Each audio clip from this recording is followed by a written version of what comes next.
जी की कथा। दो सेठानियाँ थीं। एक के घर में धन बहुत था पर वह कंजूस थी। दूसरी के पास धन थोड़ा कम था पर मन से वह बहुत अमीर थी।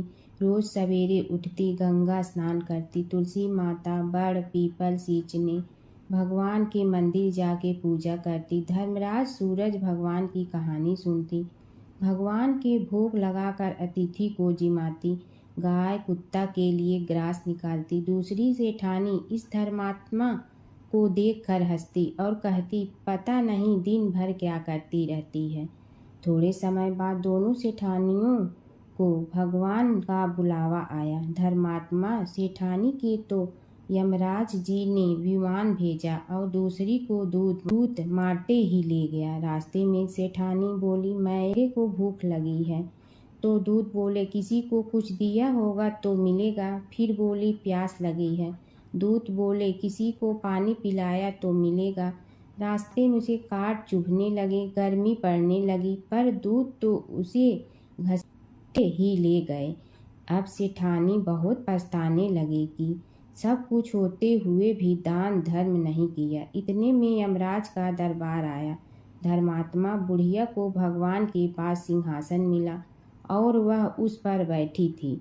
उधर दूसरी सेठानी को तपते कुंड में डाल दिया।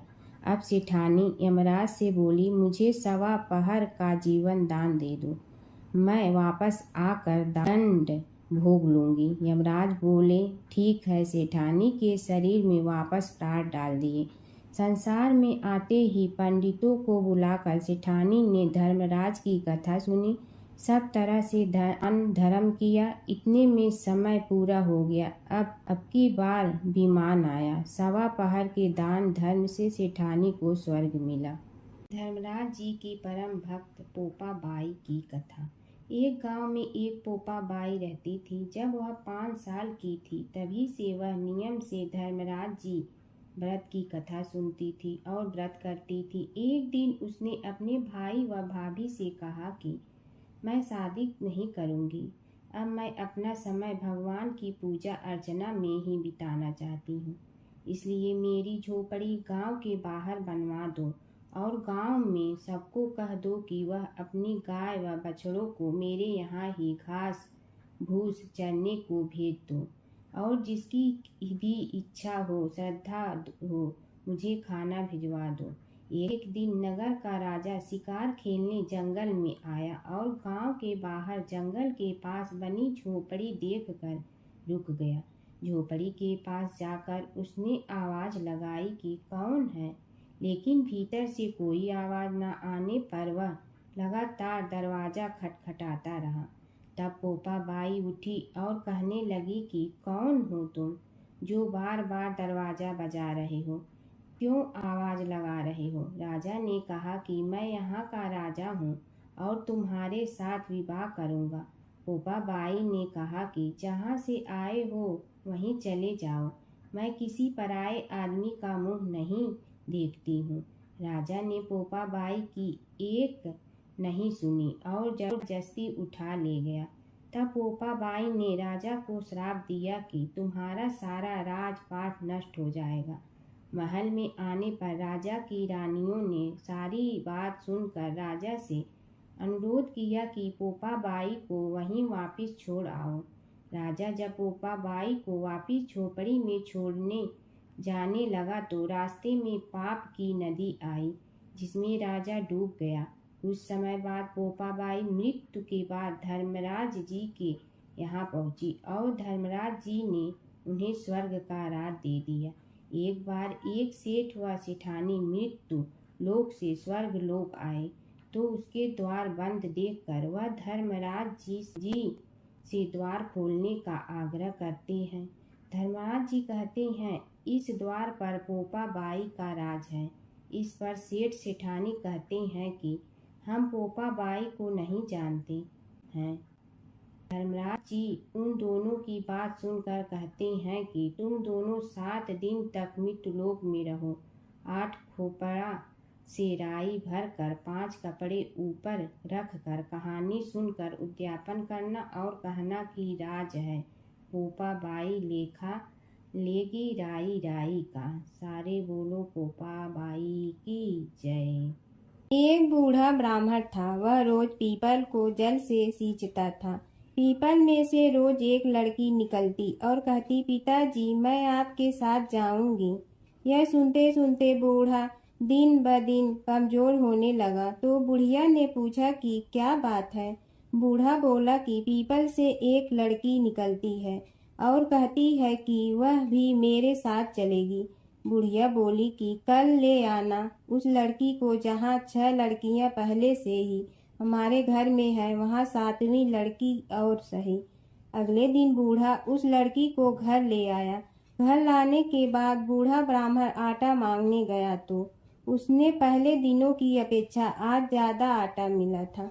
जब बुढ़िया वह आटा छानने लगी तो लड़की ने कहा कि लाओ माँ, मैं छान देती हूँ। जब वह आटा छानने बैठी तो परात भर गई।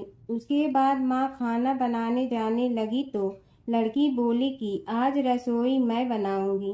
तो बुढ़िया बोली कि ना, तेरे हाथ जल जाएंगे। लेकिन लड़की नहीं मानी। वह रसोई में खाना बनाने गई तो उसने तरह तरह के 36 व्यंजन बना डाले और आज सभी ने भर पेट खाना खाया। इससे पहले वह आधा पेट भूखा ही रहते थे।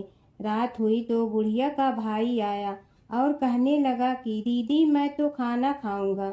बुढ़िया परेशान हो गई कि अब खाना कहाँ से लाऊंगी।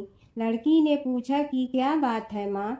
उसने कहा कि तेरा मामा आया है और रोटी खाएगा, लेकिन रोटी तो सबने खा ली है, अब उसके लिए कहाँ से लाऊंगी। लड़की बोली कि तू चिंता मत कर माँ, मैं बना दूंगी। और वह रसोई में गई और मामा के लिए 36 व्यंजन बना दी। मामा ने भरपेट खाया और कहा भी कि ऐसा खाना इससे पहले उसने कभी नहीं खाया है। बुढ़िया ने कहा कि भाई तेरी बावनी भाजी है, उसी ने बनाया है। शाम हुई तो लड़की बोली कि माँ चौका लगा के चौके का दिया जला देना, कोठे में मैं सोऊंगी। बुढ़िया बोली कि ना बेटी, तू डर जाएगी। लेकिन वह बोली कि ना माँ, मैं नहीं डरूंगी, मैं अंदर कोठे में ही सोऊंगी। वह कोठे में ही जाकर सो गई। आधी रात को लड़की उठी और चारों ओर आंख मारी तो धन ही धन हो गया। वह बाहर जाने लगी तो एक बूढ़ा ब्राह्मण सो रहा था। उसने देखा तो कहा कि बेटी तू कहाँ चली। लड़की बोली कि मैं तो दरिद्रता दूर करने आई थी, अगर तुम्हें दूर करवानी है तो करवा लो। उसने बूढ़े के घर में भी आँख से देखा तो चारों ओर धन ही धन हो गया। सुबह सवेरे सब उठे तो लड़की को ना पाकर उसे ढूंढने लगे कि पावनी बेटी कहाँ चली गई। बूढ़ा ब्राह्मण बोला कि वह तो लक्ष्मी माता थी, जो तुम्हारे साथ मेरी दरिद्रता भी दूर कर गई। हे लक्ष्मी माता, जैसे आपने उनकी दरिद्रता दूर की, वैसे ही सबकी करना। एक नगर में एक ब्राह्मण दंपति रहते थे। वे दोनों प्रतिदिन 7 कोस दूर गंगा और यमुना नदी में स्नान करने जाते थे। इतनी दूर आने जाने से ब्राह्मण की पत्नी थक जाती थी। एक दिन उसने अपने पति से कहा कि हमारा एक पुत्र होता तो कितना अच्छा रहता। पुत्र के बहू आती तो हमें घर वापस जाने पर खाना बना हुआ मिलता और बहू घर का काम भी कर देती।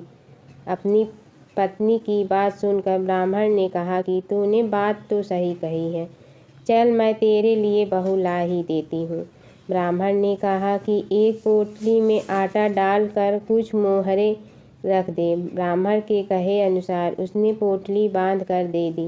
पोटली लेकर ब्राह्मण चला गया। ब्राह्मण सफ़र के दौरान यमुना के किनारे बहुत ही सुंदर लड़कियां दिखाई दी। वे रेत में घर बनाकर खेल रही थीं। उनमें से एक लड़की ने कहा कि मैं अपना घर नहीं बिगाड़ूंगी, मुझे तो रहने के लिए एक घर चाहिए। लड़की की बात सुनकर ब्राह्मण मन ही मन सोचने लगा कि बहू बनाने के लिए यही लड़की उचित है। जब वह लड़की जाने लगी तो ब्राह्मण भी उसके पीछे पीछे उसके घर तक चला गया।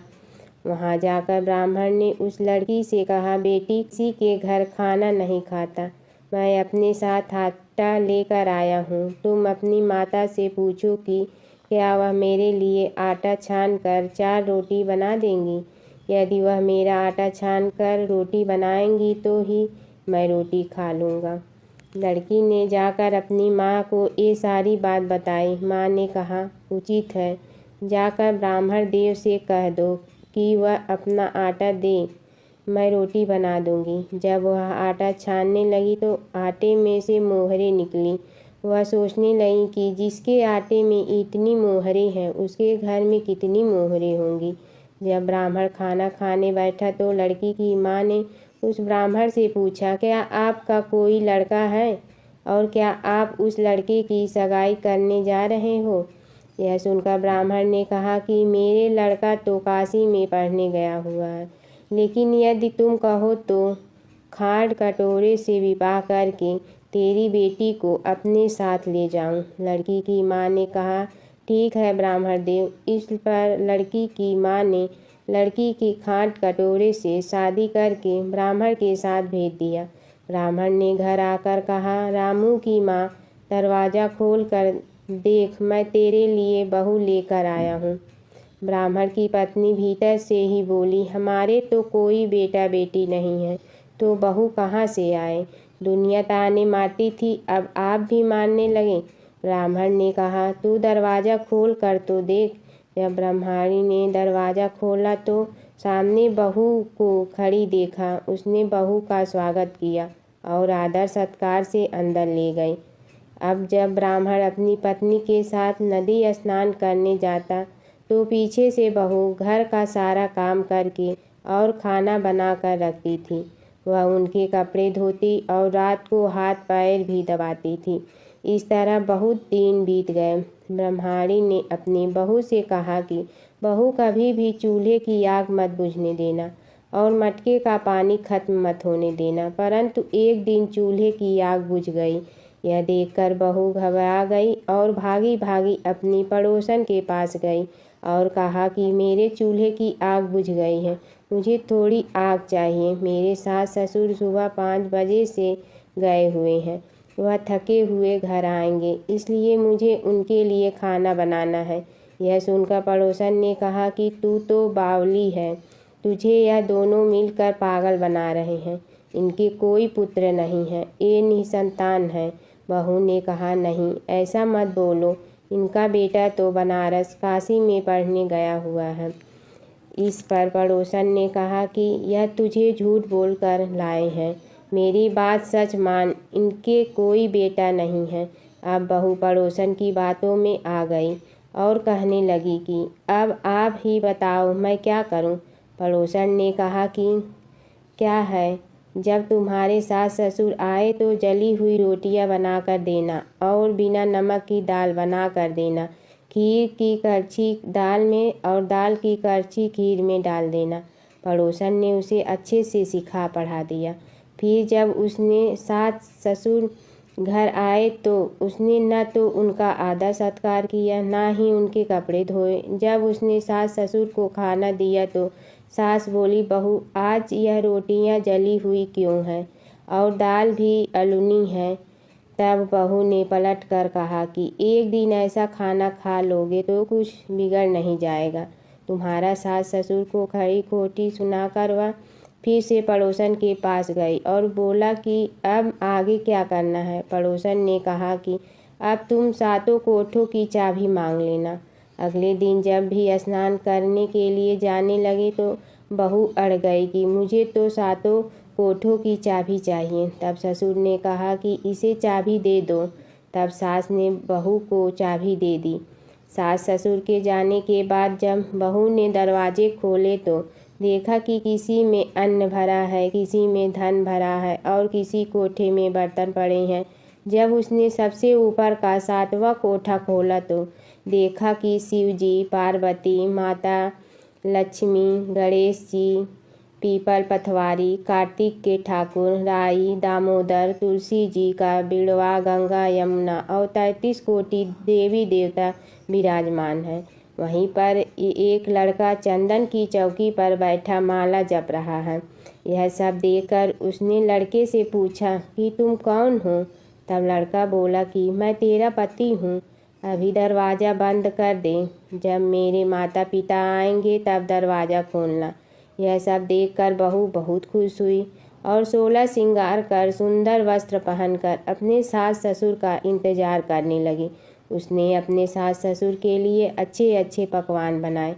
जब उसके सास ससुर घर पर आए तो उसने उनका आदर सत्कार किया और प्रेम पूर्वक खाना खिलाया और हाथ पैर दबाने लगी। पैर दबाते दबाते बहू ने कहा कि माँ, आप इतनी दूर गंगा यमुना स्नान करने के लिए जाती हो तो आप थक जाती हो, इसलिए आप घर पर ही स्नान क्यों नहीं कर लेती। यह सुनकर सास कहने लगी कि बेटी, गंगा यमुना घर पर तो नहीं बहती हैं। तब उसने कहा, हाँ माँ जी, बहती हैं, चलो मैं आपको दिखाती हूँ। जब बहू ने 7वां कोठा खोल कर दिखाया तो उसमें शिव जी, पार्वती जी, गणेश जी, लक्ष्मी जी, पीपल पथवारी, कार्तिक के ठाकुर, राई दामोदर, तुलसी जी का बिड़वा, गंगा यमुना बह रही थी और 33 कोटि देवी देवता विराजमान हैं। वहीं चौकी पर बैठा एक लड़का माला जप रहा है। माँ ने उसे देखकर कहा कि बेटा, तुम कौन हो। लड़का बोला, माँ, मैं तेरा बेटा हूँ। तब ब्रह्माणी ने पूछा कि तू कहाँ से आया है। लड़के ने जवाब दिया कि मुझे कार्तिक ने भेजा है। माँ ने कहा, बेटा, यह संसार कैसे मानेगा कि तू मेरा बेटा है। माँ ने कुछ विद्वान पंडितों से मन्नत मांगी। पंडितों ने कहा, इस पार बहू बेटा खड़े हो जाए और उस पार माँ खड़ी हो जाए। माँ ने चमड़े की अंगिया पहनी हो और छाती में से दूध की धार निकलकर बेटे की दाढ़ी मूछ भिगे और पवन पानी से गठजोड़ा बंधे, तब मानेंगे कि यह इस माँ का बेटा है। उसने ऐसा ही किया। चमड़े की अंगिया फट गई और छाती में से दूध की धार निकलकर बेटे की दाढ़ी मूछ भीग गई। पवन पानी से बहू बेटे का गठजोड़ा बंध गया। यह सब देखकर ब्राह्मण और उसकी पत्नी की खुशी का ठिकाना न रहा। बंदरी की कहानी। वैशाख मास की पवित्र कथा। एक राजा था। वह वैशाख माह में प्रतिदिन ब्रह्मा मुहूर्त में उठकर गंगा जी में स्नान करता था। राजा का आदेश था कि मुझसे पहले गंगा जी में कोई भी स्नान नहीं करेगा। राजा जब गंगा जी में स्नान करने जाते तो उन्हें प्रतिदिन शांत जल के स्थान पर हिलता हुआ हलचल युक्त जल दिखाई देता था। तो राजा को संदेह होता था कि निश्चय ही मुझसे पहले कोई प्रतिदिन गंगा जी में स्नान करता है। अतः राजा ने नदी के तट पर पहरेदार बिठा दिया। गंगा जी के तट पर एक वृक्ष था। उस पर एक बंदरिया रहती थी। वह प्रतिदिन राजा के स्नान करने से पूर्व स्नान करके वृक्ष पर चढ़कर बैठ जाती थी। इस प्रकार होते होते पूरा वैशाख माह व्यतीत हो गया, किंतु अंतिम दिन राजा के सिपाही ने देख लिया और उस बंदरिया को पकड़कर राजा के पास ले गए और कहा कि यह बंदरिया आपसे पूर्व प्रतिदिन गंगा जी में स्नान करती है। उधर राजा की प्रतिज्ञा थी कि यदि कोई भी स्त्री मुझसे पूर्व स्नान करती होगी तो मैं उससे विवाह कर लूँगा। इसलिए राजा को बंदरिया के साथ विवाह करना ही पड़ा। वैशाख स्नान के पुण्य से बंदरी के गर्भ ठहर गया। 9 मास पूर्ण होने पर बंदरी ने राजा से पूछा कि शिशु जन्म के समय मुझे क्या करना चाहिए। तब राजा ने महल में एक घंटी लगवा दी और बंदरिया से कहा कि जब तुम्हें दर्द हो तो उसे बजा देना, मैं संपूर्ण प्रबंध कर दूंगा। राजा की अन्य रानियां भी थीं, उनकी कोई संतान नहीं थी। बंदरिया को गर्भ है यह समाचार जानकर अन्य रानियां मन ही मन बंदरिया से ईर्ष्या करने लगी और भावी संतान का नाश करते हेतु विभिन्न योजनाएं बनाने लगी। घंटी लगी देखकर एक रानी ने बंदरिया से इसका कारण पूछा। बंदर ने संपूर्ण वृत्तांत बता दिया। रानी ने बहकाया कि यह एक बार घंटी बजाकर तो देख ले कि राजा आते हैं या नहीं। बंदरी ने घंटी बजाई तो राजा दौड़े दौड़े महल में आए और घंटी बजाने का कारण पूछा। इस पर बंदरी ने उत्तर दिया कि मैंने तो रानियों के कहने पर घंटी बजाई थी। तब रानियों ने राजा से कहा कि यह तो पशु और न जाने कितनी बार घंटी बजाएगी। इस प्रकार कहकर उन्होंने घंटी को हटवा दिया। कुछ दिनों बाद बंदरी के शिशु जन्म का समय आया तो उसने अन्य रानियों से पूछा कि मैं क्या करूं। तब रानी ने कहा कि तुम आंखों पर पट्टी बांधकर सो जाओ। बंदरी के वैशाख माह के स्नान के पुण्य प्रताप के रूप में एक सुंदर पुत्र हुआ। शिशु के जन्म होते ही उसके रोने से पूर्व ही रानियों ने उसे एक टोकरी में रखकर दासी को दे दिया और आदेश दिया कि इसे नदी में बहा कर आओ, और उस शिशु के स्थान पर एक पत्थर रख दिया। राजा को भी कहलवा दिया कि बंदरी ने एक पत्थर को जन्म दिया। राजा ने सुना तो उन्होंने भी संतोष कर लिया है कि जब दूसरी रानियों के संतान नहीं है तो यह तो बंदरी है, इसके क्या संतान होगी। उधर दासी ने उस सुंदर सुशील शिशु को नदी में न बहाकर कुम्हार के खंडहर में रख दिया। दूसरे दिन कुम्हार कुम्हारी खंडहर में आए तो वहां एक सुंदर शिशु को रोता हुआ देखा। कुम्हार कुम्हारिन भी निसंतान थे। उन्होंने उस शिशु को अपने लिए भेजी गई भगवान की भेंट माना और बड़े प्रेम से शिशु का पालन पोषण करने लगे।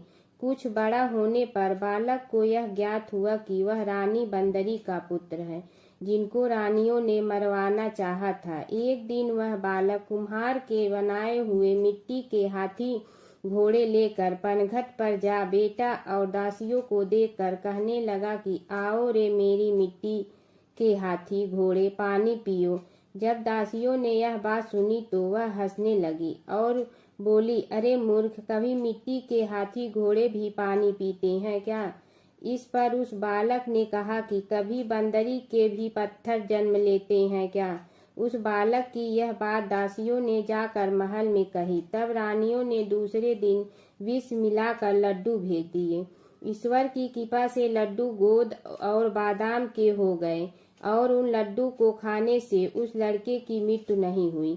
यह समाचार दासी ने रानी को कहा और रानी ने राजा से कहकर कुम्हार को देश से निकलवा दिया। कुम्हार वन में रहने लगा। तत्पश्चात अगले वर्ष चित्र माह में माता गढ़ गौर के पूजन का दिन आया तो वह बंदरी का पुत्र 108 करवे और 108 गोली लेकर तथा घड़े में पानी भरकर बगीचे के बाहर बैठ गया। उधर राजा की और साहूकार की पुत्रियां गढ़गौर बनाने के लिए मिट्टी लेने के लिए आई। तब बगीचे में खेलने और झूलने लगी। इस कारण कुछ समय बाद उन्हें प्यास लगी। तब उन्होंने उस बंदरी के पुत्र से जल पिलाने के लिए कहा तो उस बालक ने उत्तर दिया कि मेरे पास एक गोली है, उसे खाते जाओ और मेरी चारों ओर फेरे लगाती जाओ, तब मैं तुम्हें जल पिलाऊंगा।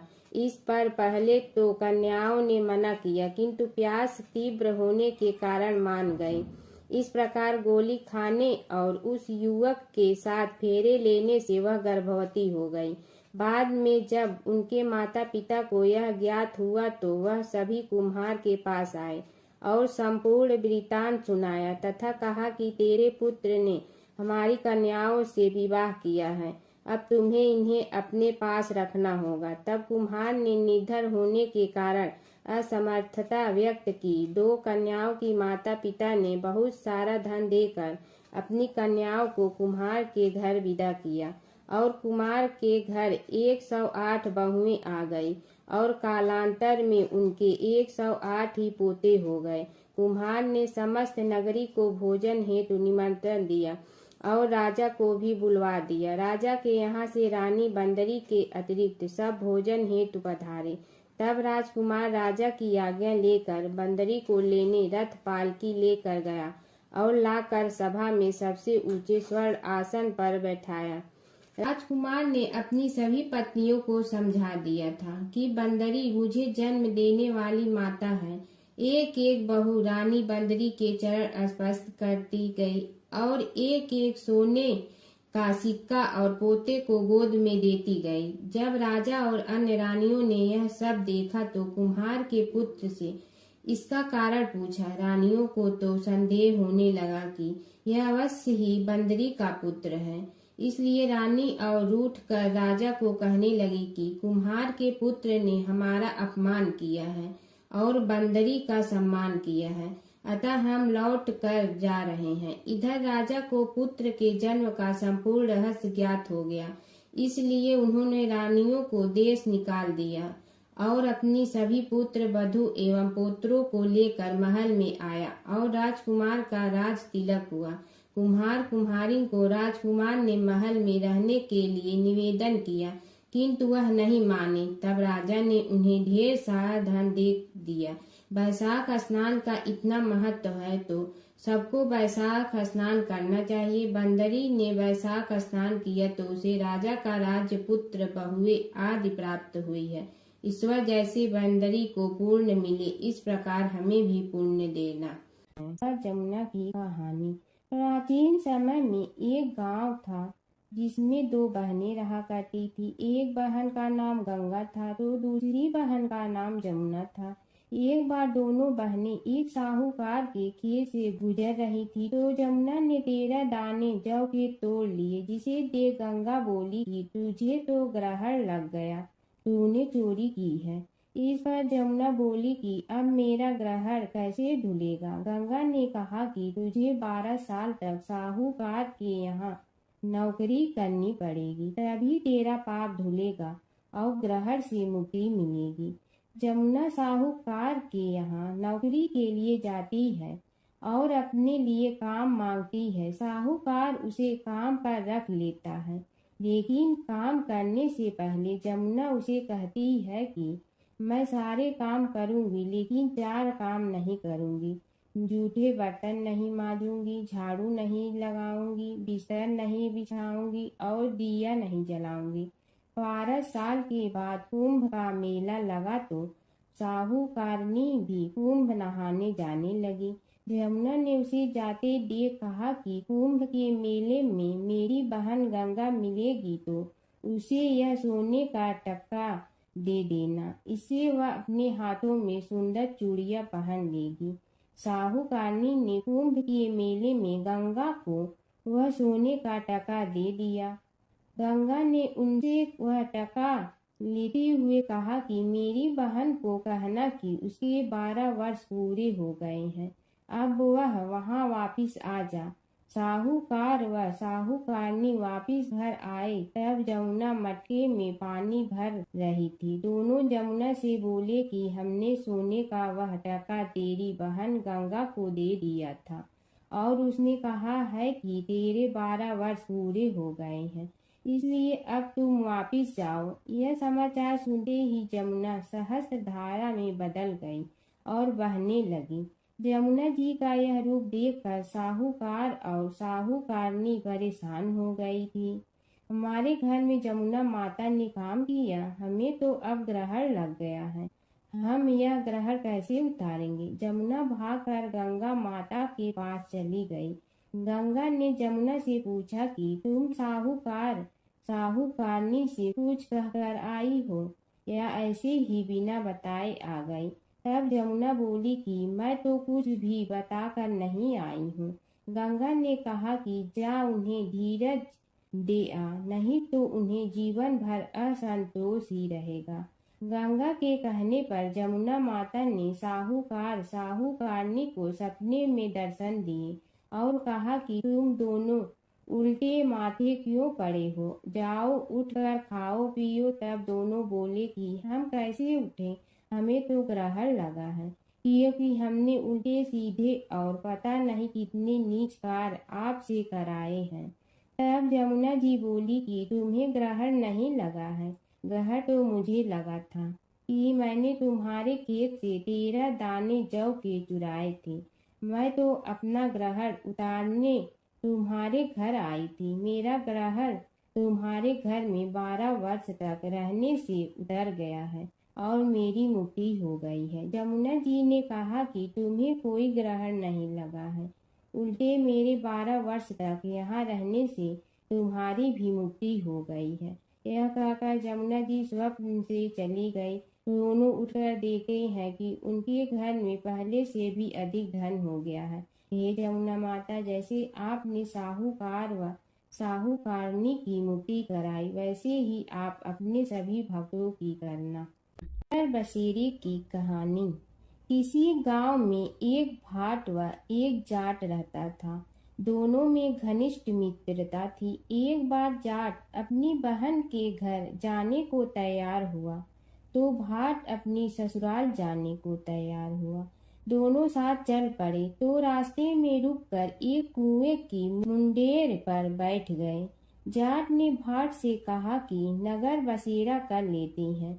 इस पर भाट बोला कि तू ही नगर बसेरा कर ले, मैं तो अपनी ससुराल जा रहा हूँ, वहाँ खूब खातिर होगी मेरी, तू कर ले नगर बसेरा।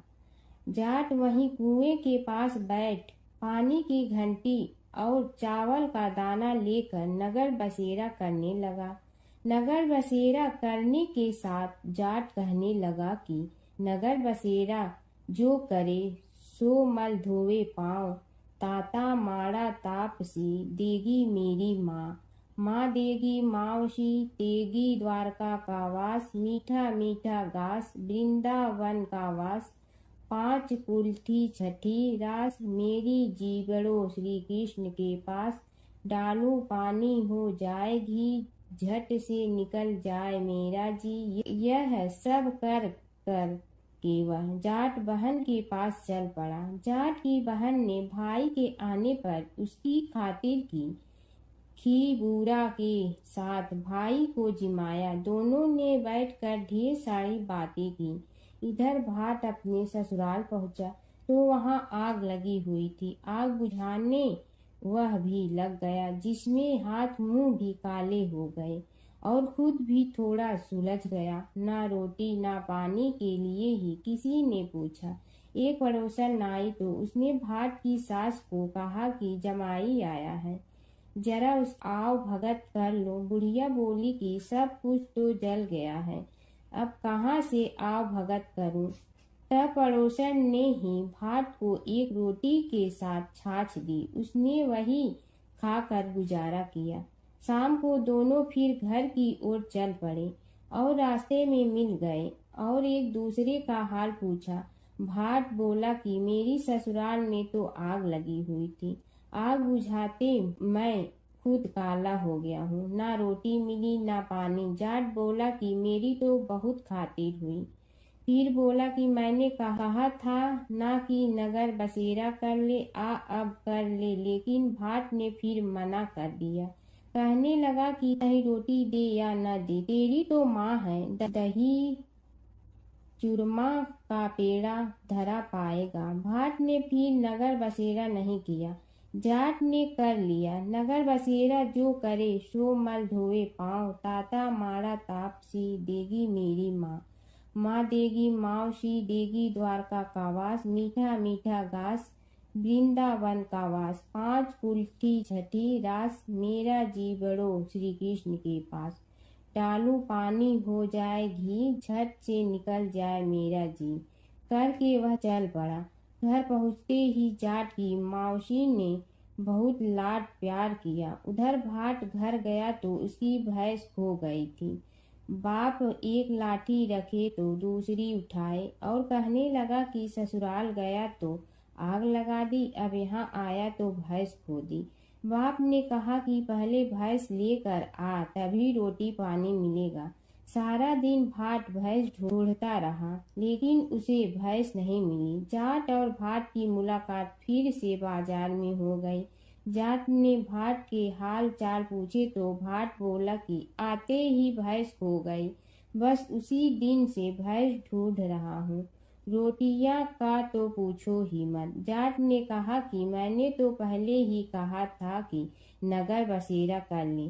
जाट की बात सुनकर भाट बोला कि तेरे नगर बसेरे में इतनी ताकत है तो चल अब कर लेते हैं। दोनों ने बैठकर नगर बसेरा किया। नगर बसेरा जो करे सो मल धोवे पाँव, ताता माड़ा तापसी देगी मेरी माँ, माँ देगी मावशी देगी द्वारका का वास, मीठा मीठा घास वृंदावन का वास, पांच कुल्थी छठी रास मेरा जीवड़ो श्री कृष्ण के पास, डालू पानी हो जाए घी झट से निकल जाए मेरा जी। दोनों के नगर बसेरा करने पर भाट जैसे ही आगे बढ़ा तो उसकी खोई भैंस मिल गई, जिसे लेकर घर पहुंचा। घर पहुंचते ही माँ ने कहा कि लड़के को आते ही घर से निकाल दिया, सारे दिन से ये भूखा प्यासा भटक रहा है। यह कहकर उसकी माँ ने उसको खूब खिलाया पिलाया। इस घटना के बाद सारे नगर में ढिंढोरा पिटवा गया कि कब कोई अपने पीहर या सास से आते जाते नगर बसेरा करें। जैसे भाट को नगर बसेरा करने का फल मिला, वैसे ही हर किसी को मिले। गणेश और बुढ़िया माई की कथा। एक बुढ़िया थी, वह बहुत ही गरीब और दृष्टिहीन थी। उसके एक बेटा और बहू थे। वह बुढ़िया सदैव गणेश जी की पूजा किया करती थी। एक दिन गणेश जी प्रकट होकर उस बुढ़िया से बोले, बुढ़िया माँ, तू जो चाहे सो मांग ले। बुढ़िया बोली, मुझे तो मांगना नहीं आता, कैसे और क्या मांगूं? तब गणेश जी बोले, अपने बहू बेटे से पूछ कर मांग ले। तब बुढ़िया ने अपने बेटे से कहा, गणेश जी कहते हैं तू कुछ मांग ले, बता मैं क्या मांगूं? पुत्र ने कहा, माँ तू धन मांग ले। बहू से पूछा तो बहू ने कहा, नाती मांग ले। तब बुढ़िया ने सोचा कि ये तो अपने अपने मतलब की बात कर रहे हैं। अतः उस बुढ़िया ने पड़ोसन से पूछा तो उन्होंने कहा, बुढ़िया तू तो थोड़े दिन जियोगी, क्यों तू धन मांगो और क्यों नाती मांगे? तू तो अपनी आँखों की रोशनी मांग ले, जिससे तेरी जिंदगी आराम से कट जाए।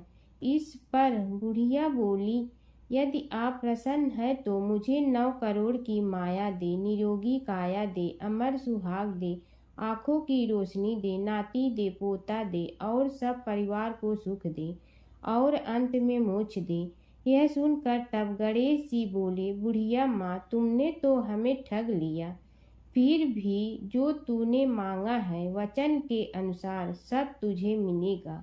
और यह कहकर गणेश जी अंतर ध्यान हो गए। उधर बुढ़िया माँ ने जो कुछ मांगा वह सब कुछ मिल गया। हे गणेश जी महाराज, जैसे तुमने उस बुढ़िया माँ को सब कुछ दिया वैसे ही सबको देना। बुढ़िया माई को मुक्ति दी तुलसी माता की कथा। एक बुढ़िया माई तुलसी जी को सींचती और कहती कि हे तुलसी माता, सत की दाता, मैं तेरा बिडला सींचती हूँ, मुझे बहू दे, पीताम्बर की धोती दे, मीठा मीठा घास दे, बैकुंठा में वास दे, चटक की चाल दे, पटक की मोद दे, चंदन का काठ दे, रानी सा राज दे, दाल भात का भोजन दे, 11 की मौत दे, कृष्ण जी का कंधा दे। तब तुलसी माता यह सुनकर सूखने लगी। तो भगवान ने पूछा कि हे तुलसी, तुम क्यों सूख रही हो? तुलसी माता ने कहा कि एक बुढ़िया रोज आती है और यही बात कह जाती है, मैं सब बात तो पूरा कर दूंगी, लेकिन कृष्ण का कंधा कहाँ से लाऊंगी? तो भगवान बोले, जब वो मरेगी तो मैं अपने आप कंधा दे आऊँगा, तू बुढ़िया माई से कह देना। जब बुढ़िया माई मर गई, सब लोग आ गए। जब माई को ले जाने लगे तो वह किसी से न उठी। तब भगवान एक 12 बरस के बालक का रूप धारण करके आए। बालक ने कहा, मैं कान में एक बात कहूँगा तो बुढ़िया माई उठ जाएगी। बालक ने कान में कहा, बुढ़िया माई मन की निकाल ले, पीताम्बर की धोती ले, मीठा मीठा घास ले, बैकुंठा का वास ले, चटक की चाल ले, पटक की मोत ले, कृष्ण जी का कंधा ले। यह सुनकर बुढ़िया माई हल्की हो गई। भगवान ने कंधा दिया और बुढ़िया माई को मुक्ति मिल गई। हे तुलसी माता, जैसे बुढ़िया माई को मुक्ति दी वैसे सबको देना। एक समय की बात है, एक भाई बहन रहते थे। बहन का नियम था कि वह अपने भाई का चेहरा देखते ही खाना खाती थी। हर रोज वह सुबह उठती थी और जल्दी जल्दी सारा काम करके अपने भाई का मुंह देखने के लिए उसके घर जाती थी। एक दिन रास्ते में एक पीपल के नीचे गणेश जी की मूर्ति रखी थी। उसने भगवान के सामने हाथ जोड़कर कहा कि मेरे जैसा अमर सुहाग और मेरे जैसा अमर पीहर सबको दीजिए। यह कहकर वह आगे बढ़ जाती है। जंगल के झाड़ियों के कांटे उसके पैरों में चुभा करते थे। एक दिन भाई के घर पहुंची और भाई का मुंह देख कर बैठ गई। तो भाभी ने पूछा, पैरों में क्या हो गया है? यह सुनकर उसने भाभी को जवाब दिया कि रास्ते में जंगल के झाड़ियों के गिरे हुए कांटे पांव में चुभ गए हैं। जब वह वापस अपने घर आ जाए तब भाभी ने अपने पति से कहा कि रास्ते को साफ करवा दो, आपकी बहन के पांव में बहुत सारे कांटा चुभ गए हैं। भाई ने तब कुल्हाड़ी लेकर सारी झाड़ियों को काटकर रास्ता साफ कर दिया, जिससे गणेश जी का स्थान भी वहां से हट गया। यह देखकर भगवान गुस्सा हो गए और उसके भाई के प्राण हर लिए।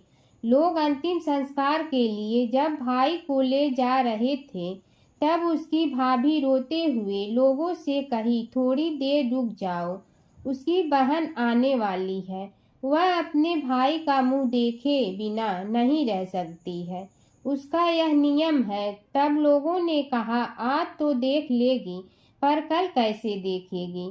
रोज दिन की तरह बहन अपने भाई का मुंह देखने के लिए जंगल में निकली। तब जंगल में उसने देखा कि सारा रास्ता साफ किया हुआ है।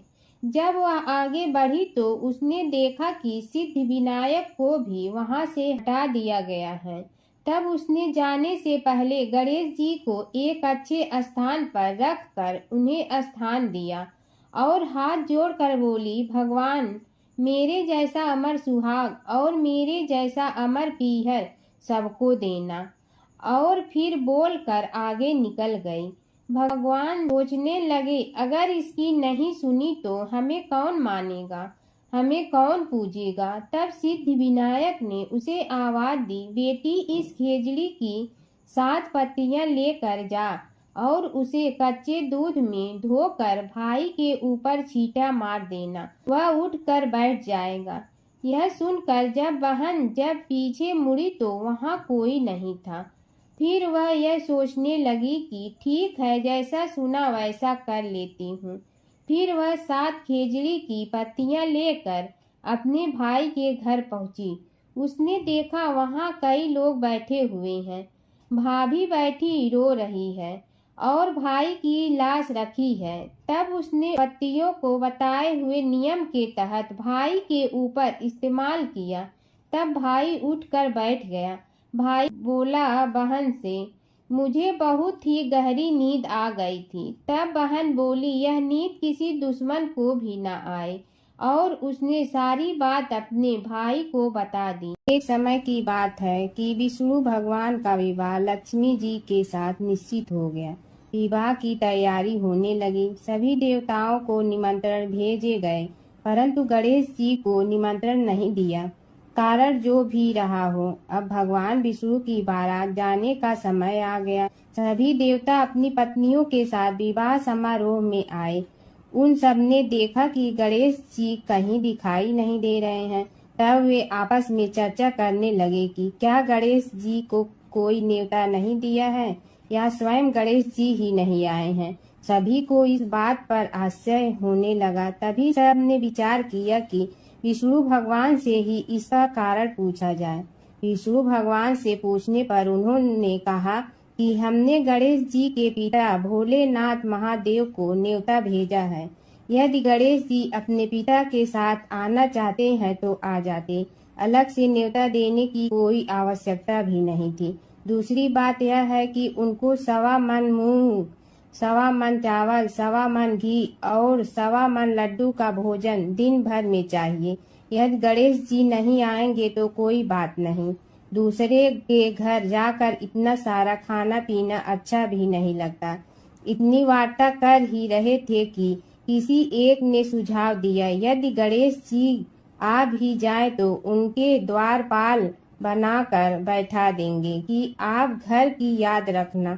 आप तो चूहे पर बैठकर धीरे धीरे चलोगे तो बारात से बहुत पीछे रह जाओगे। यह सुझाव भी सबको पसंद आ गया तो विष्णु भगवान ने भी अपनी सहमति दे दी। होना क्या था कि इतने में गणेश जी वहां आ पहुंचे और उन्हें समझा बुझा कर घर की रखवाली करने बैठा दिया गया। बारात चल रही थी, तब नारद जी ने देखा कि गणेश जी तो दरवाजे पर ही बैठे हुए हैं। तो वे गणेश जी के पास गए और रुकने का कारण पूछा। गणेश जी कहने लगे कि विष्णु भगवान ने मेरा बहुत अपमान किया है। नारद जी ने कहने लगे कि अपनी मूसक देना को आगे भेज दे, तो वह रास्ता खोद देगी, जिससे उनके वाहन धरती में धंस जाएंगे। तब आपको सम्मान पूर्वक बुलाना पड़ेगा। अब तो गणेश जी ने अपनी मूसक सेना जल्दी से आगे भेज दी और सेना ने जमीन पोली कर दी। जब बारात वहां से निकली तो रथों के पहिए धरती में धंस गए। लाख कोशिश करे परंतु पहिए नहीं निकले। सभी ने अपने अपने उपाय किए परंतु पहिए तो नहीं निकले, बल्कि जगह जगह से टूट गए। किसी की समझ में नहीं आ रहा था कि अब क्या किया जाए। तब तो नारद जी ने कहा, आप लोगों ने गणेश जी का अपमान करके अच्छा नहीं किया। यदि उन्हें मना कर लाया जाए तो आपका कार्य सिद्ध हो सकता है और यह संकट टल सकता है। शंकर भगवान ने अपने दूत नंदी को भेजा और वे गणेश जी को लेकर आए। गणेश जी का आदर सम्मान के साथ पूजन किया। तब कहीं रथ के पहिए निकले। अब रथ के पहिए निकल के परंतु टूट फूट गए तो उन्हें सुधारे गए। पास के खेत में खाती काम कर रहा था, उसे बुलाया गया। खाती अपना कार्य करने के पहले श्री गणेशाय नमः कहकर गणेश जी की वंदना मन ही मन करने लगा। देखते ही देखते खाती ने सभी पहियों को ठीक कर दिया। तब खाती कहने लगा कि हे देवताओं, आपने सर्वप्रथम गणेश जी को नहीं मनाया होगा और न ही उनकी पूजन की होगी, इसीलिए तो आपके साथ यह संकट आया है। हम तो मूर्ख अज्ञानी हैं, फिर भी पहले गणेश जी को पूजते हैं, उनका ध्यान करते हैं। आप लोग तो देवतागण हैं, फिर भी आप गणेश जी को कैसे भूल गए। अब आप लोग भगवान श्री गणेश जी की जय बोल कर जाएं तो आपके सब काम बन जाएंगे और संकट कट जाएंगे। ऐसा कहते हुए बारात वहां से चल दी और विष्णु भगवान को लक्ष्मी जी के साथ विवाह संपन्न करा के सभी सकुशल घर लौट आए। हे गणेश जी महाराज, आपने विष्णु को जैसे कारज सारियो ऐसे कारज सबको सिद्ध कर जो। बोलो गजानन भगवान की जय। है माता सीता की कथा। यह कहानी सीता माता कहती थी और श्री राम इसे सुना करते थे। एक दिन श्री राम भगवान को किसी काम के लिए बाहर जाना पड़ा, तो सीता माता कहने लगी कि भगवान, मेरा तो 12 वर्ष का नित्य नियम है। अब आप बाहर जाएंगे तो मैं अपनी कहानी किसे सुनाऊंगी। श्री राम ने कहा कि तुम कुएं की पाल पर जाकर बैठ जाना और वहां जो औरतें पानी भरने आएंगी उन्हें अपनी कहानी सुना देना। सीता माता कुएं की पाल पर जाकर बैठ जाती हैं। एक स्त्री आई, उसने रेशम की जड़ी की साड़ी पहन रखी थी और सोने का घड़ा ले रखा था।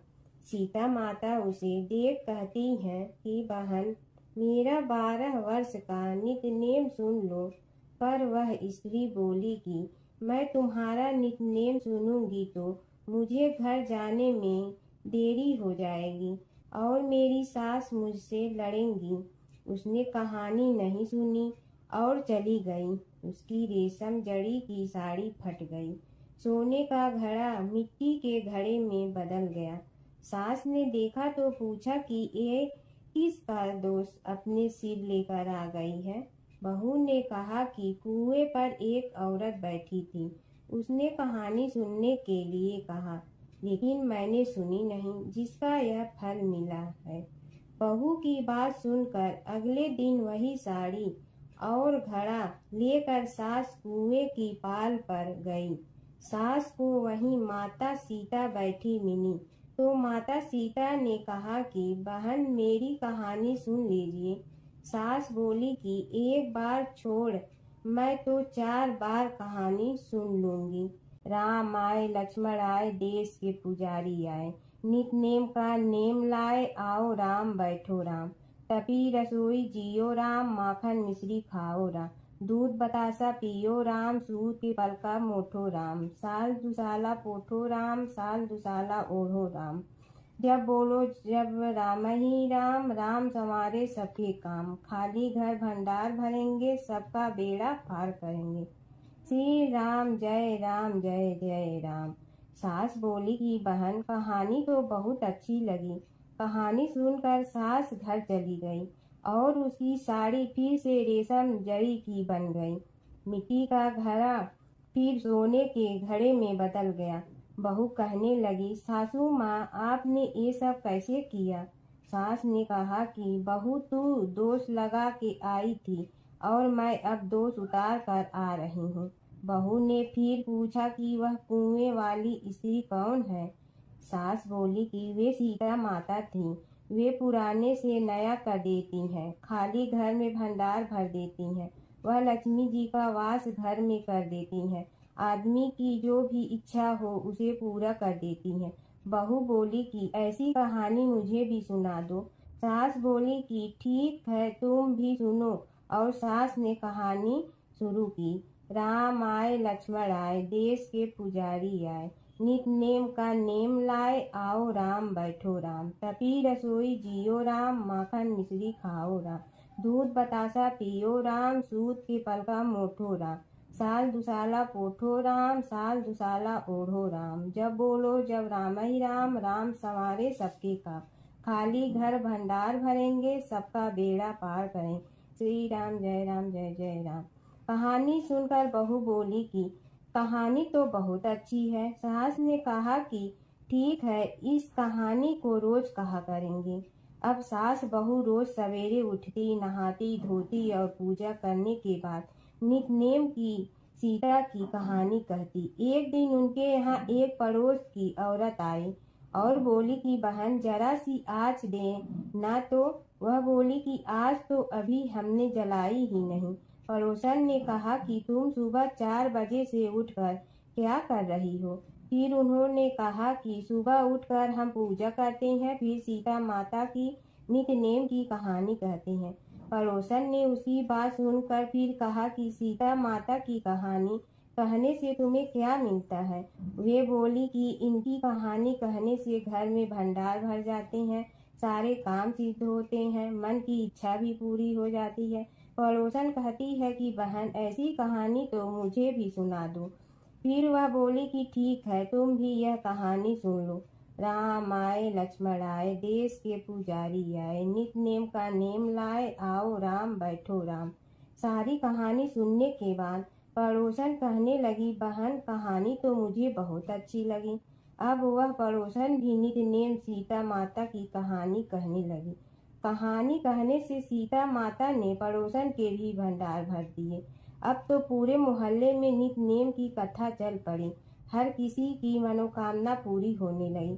हे सीता माता, जैसे आपने उनके भंडार भरे वैसे ही आप हमारे भी भंडार भरना, सबकी भरना, कहानी सुनने वाले के भी और कहानी कहने वाले के भी। प्राचीन काल की बात है। नैमिषारण्य क्षेत्र में ऋषि महर्षि और साधु संतों का समाज जुड़ा था। उसमें श्री सूत जी भी विद्यमान थे। शौनक जी ने उनकी सेवा में उपस्थित होकर निवेदन किया कि हे अज्ञान रूप घोर तिमिर को नष्ट करने में करोड़ों सूर्यों के समान प्रकाशमान श्री सूत जी हमारे कानों के लिए अमृत के समान जीवन प्रदान करने वाले कथा तत्व का वर्णन कीजिए। हे सूत जी, हमारे हृदयों में ज्ञान के प्रकाश की वृद्धि तथा भक्ति, वैराग्य और विवेक की उत्पत्ति जिस कथा से हो सकती हो वह हमारे प्रति कहने की कृपा कीजिए। शौनक जी की जिज्ञासा से सूत जी बड़े प्रसन्न हुए। पुरातन इतिहासों के स्मरण से उनका शरीर पुलकायमान हो रहा था। वे कुछ देर उसी स्थिति में विराजमान रहकर कुछ विचार करते रहे और अंत में बोले, शौनक जी, इस विषय में आपके चित्त में बड़ी जिज्ञासा है। आप धन्य हैं जो सदैव ज्ञान की प्राप्ति में तत्पर रहते हुए विभिन्न पुराण कथाओं की जिज्ञासा रखते हैं। आज मैं आपको ज्ञान के परम स्रोत रूप श्री गणेश जी का जन्म कर्म रूप चरित्र सुनाऊंगा। गणेश जी से ही सभी ज्ञानों सभी विद्याओं का उद्भव हुआ है। अब आप सावधान चित्त से विराजमान हो। श्री गणेश जी के ध्यान और नमस्कार पूर्वक उनका चरित्र श्रवण करें। नमस्तस्मै गणेशाय ब्रह्मा विद्या प्रदायिनी यनागस्त्यसमः साक्षात विघ्न सागर सोषणे। कैसे हैं वे श्री गणेश जो सभी प्रकार की ब्रह्म विद्याओं को प्रदान करने वाले अर्थात ब्रह्मा के सगुण और निर्गुण स्वरूप पर प्रकाश डालने और जीव ब्रह्मा का अभेद प्रतिपादन करने वाली विद्याओं के दाता हैं। वे विघ्नों के समुद्रों को महर्षि अगस्त्य के समान शोषण करने में समर्थ हैं। इसलिए उनका नाम विघ्न सागर शोषक के नाम से प्रसिद्ध है। मैं उन भगवान श्री गणेश जी को नमस्कार करता हूँ। प्रथम पूजा के अधिकारी श्री गणेश जी, यह कहकर सूत जी कुछ समय के लिए मौन हो गए और फिर बोले, शौनक जी, भगवान गणेश जी ही सर्वप्रथम पूजा प्राप्ति के अधिकारी हैं। किसी भी देवता की पूजा करो, पहले उनकी पूजा करो। शौनक जी ने निवेदन किया, हे भगवान, हे सूत, सर्वप्रथम यह बताने की कृपा कीजिए कि गणेश जी को प्रथम पूजा का अधिकार किस प्रकार प्राप्त हुआ। इस विषय में मेरी बुद्धि मोह को प्राप्त हो रही है कि सृष्टि रचयिता ब्रह्मा जी, पालन करता भगवान नारायण और संहार करता शिव जी में से किसी को प्रथम पूजा का अधिकारी क्यों नहीं माना गया। यह त्रिदेव ही तो सबसे बड़ा देवता माने जाते हैं। सूत जी ने कहा, शौनक जी, यह भी एक रहस्य ही है। देखो, अधिकार मांगने से नहीं मिलता, इसके लिए योग्यता होनी चाहिए। संसार में अनेकों देवी देवताएं पूजे जाते हैं। पहले जो जिसका इष्ट देव होता है वह उसी की पूजा किया करता है। इससे बड़े देवताओं के महत्व में कमी आने की आशंका उत्पन्न हो गई। इस कारण देवताओं में परस्पर विवाद होने लगा। वे उसका निर्णय प्राप्त करने के लिए शिव जी के पास पहुँचे और प्रणाम करके पूछने लगे, प्रभु, हम सब में प्रथम पूजा का अधिकारी कौन है। शिव जी सोचने लगे कि किसे प्रथम पूजा का अधिकारी माने। तभी उन्हें एक युक्ति सूझी। बोले, देवगण, इसका निपटारा बातों से नहीं तथ्यों से होगा।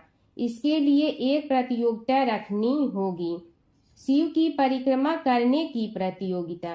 देवगण उनका मुख देखने लगे, शंकित हृदय से सोचने लगे कि कैसी प्रतियोगिता रहेगी। यह शिव जी ने उनके मन के भाव ताड़ लिए, इसलिए सांत्वना भरे शब्दों में बोले, घबराओ मत, कोई कठिन परीक्षा नहीं ली जाएगी।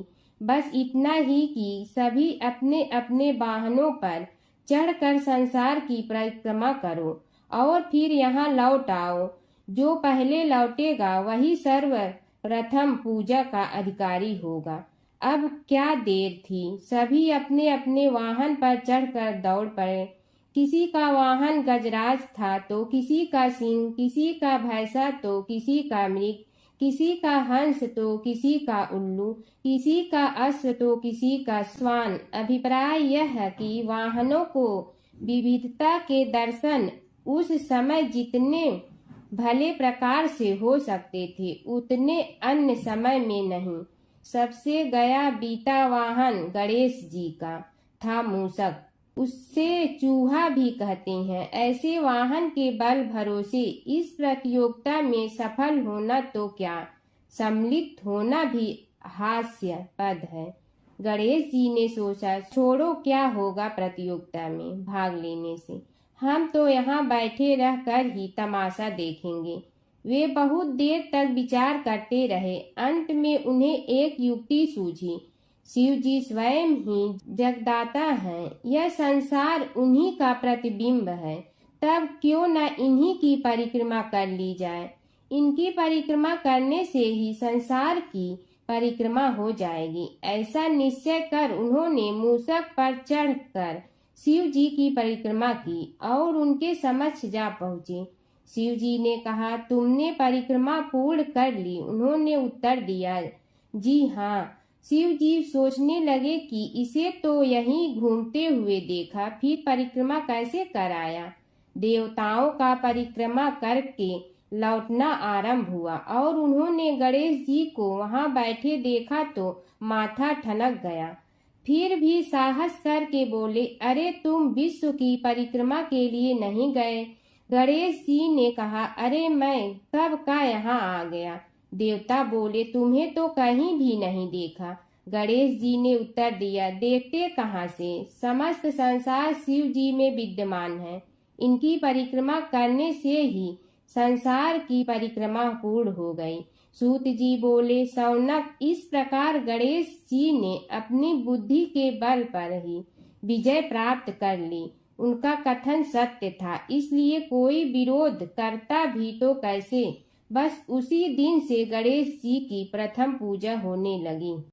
हर व्रत कथा के साथ पढ़ी और सुनी जाने वाली लपसी तपसी की यह कहानी। एक लपसी था, एक तपसी था। तपसी हमेशा भगवान की तपस्या में लीन रहता था। लपसी रोजाना सवा सेर की लपसी बनाकर भगवान का भोग लगाकर जीम लेता था। एक दिन दोनों लड़ने लगे। तपसी बोला, मैं रोज भगवान की तपस्या करता हूँ, इसलिए मैं बड़ा हूँ। लपसी बोला, मैं रोज भगवान को सवा सेर लपसी का भोग लगाता हूँ, इसलिए मैं बड़ा हूँ। नारद जी वहाँ से गुजर रहे थे। दोनों को लड़ता देखकर उनसे पूछा कि तुम क्यों लड़ रहे हो। तपसी ने खुद के बड़ा होने का कारण बताया और लपसी ने अपना कारण बताया। नारद जी बोले, तुम्हारा फैसला मैं करूँगा। दूसरे दिन लपसी और तपसी नहाकर अपनी रोज की भक्ति करने आए तो नारद जी ने छुपकर 1.25 करोड़ की एक एक अंगूठी उन दोनों के आगे रख दी। तपसी की नज़र उस अंगूठी पर पड़ी जो उसने चुपचाप अंगूठी उठाकर अपने नीचे दबा ली। तब लपसी की नज़र अंगूठी पर पड़ी, लेकिन उसने ध्यान नहीं दिया। भगवान को भोग लगाकर लपसी खाना खाने लगा।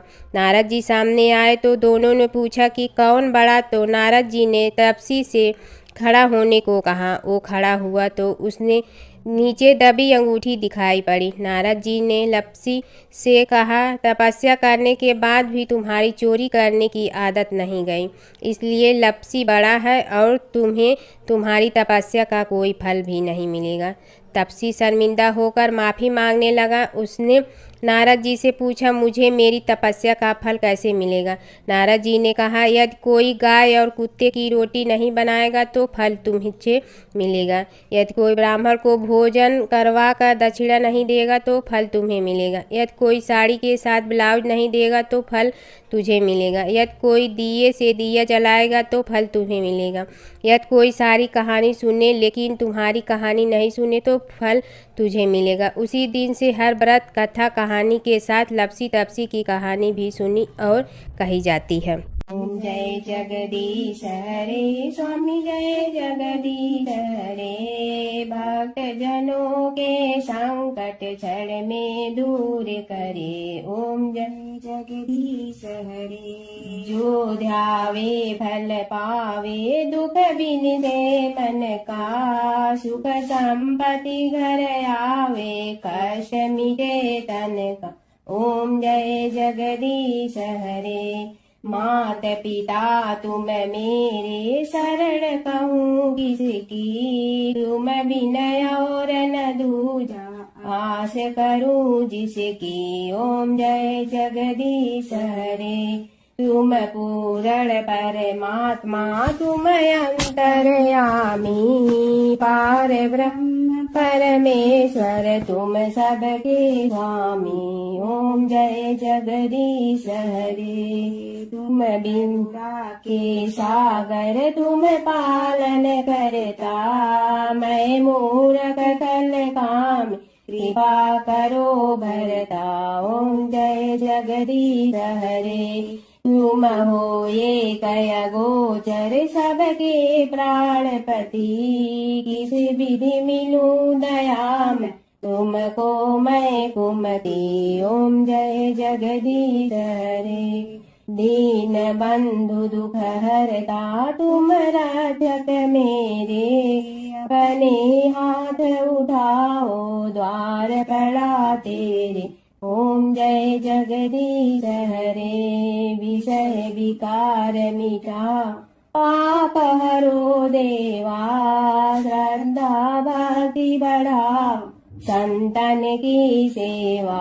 ओम जय जगदीश हरे, तन मन धन सब तेरा, स्वामी सब कुछ है तेरा। तेरा तुझको अर्पण क्या लागे मेरा। ओम जय जगदीश हरे, जय जगदीश हरे, स्वामी जय जगदीश हरे। भक्त जनों के संकट टलने दूर करे। ओम जय जगदीश हरे, स्वामी जय जगदीश हरे।